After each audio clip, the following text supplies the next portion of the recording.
వీరభద్ర, గజానన గణేశుడు భవనద్వారమందు లేరు. అవును, జయ విజయులు కూడా కానరావడం లేదు. వారిరువురు కూడా కైలాస ద్వారమందు ఉండవలను కదా. ఒకవేళ వారిరువురు తల్లి పార్వతీదేవి ఆదేశానుసారం వనంలోకి వెళ్ళలేదు కదా. నిజమే వీరభద్ర, వారు వెళ్ళి ఉండవచ్చు. కానీ గజానన గణేశుడు భవనద్వారమందు ఉండవలను కదా.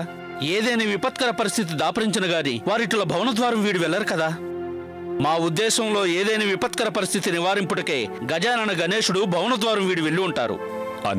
అనిన ఎవరో సంకట స్థితిన గజానన గణేశుని శరణు కోరి ఉంటారు. వారిని సంరక్షించుటకు గజాననుడు వెళ్ళి ఉంటారు. వారెవరై ఉంటారు? వారెవరైనా కావచ్చు వీరభద్ర. మా మనసెందుకో కీడు శంకించుచున్నది. ఇప్పుడు మనం ఇరువురు ఏం చేయగలం? మహాముని, మనం భవనంలోకి వెళ్లి విచారింతుమో. మన ఇరువురి మనస్సందు శంకించుచున్న కీడు తొలగిపోగలదేమో. నిస్సందేహంగా వీరభద్ర.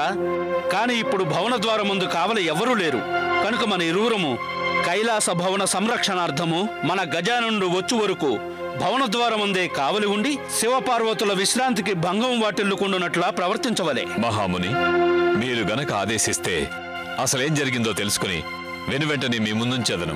వీరభద్ర, మీ యోచన సముచితమైనదే. మీరు వెళ్ళండి, మేము ద్వారమందు కావలి ఉంటాం. మీ ఆజ్ఞ శిరోధార్యం మహాముని. ఆగండి వీరభద్ర, ఆగండి. ఈ హాహాకారాలేమిటి?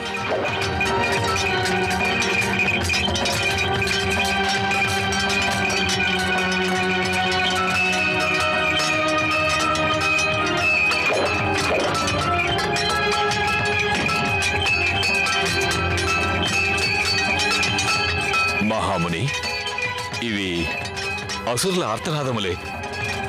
అంటే వారు కైలాసంపై మళ్ళీ దాడికి ఉపక్రమించినట్టున్నారు.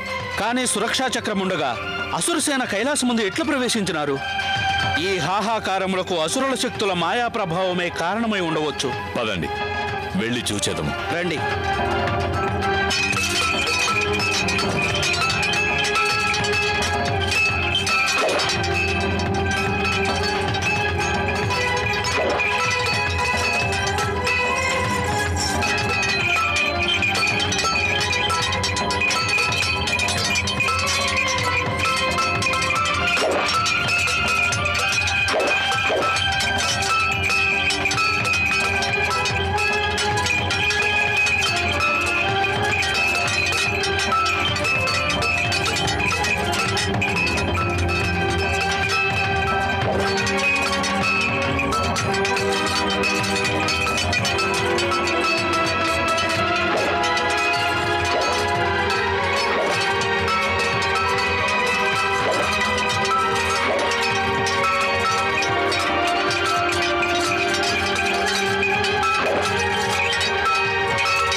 సంగర కాసురా కాసురా కాసురా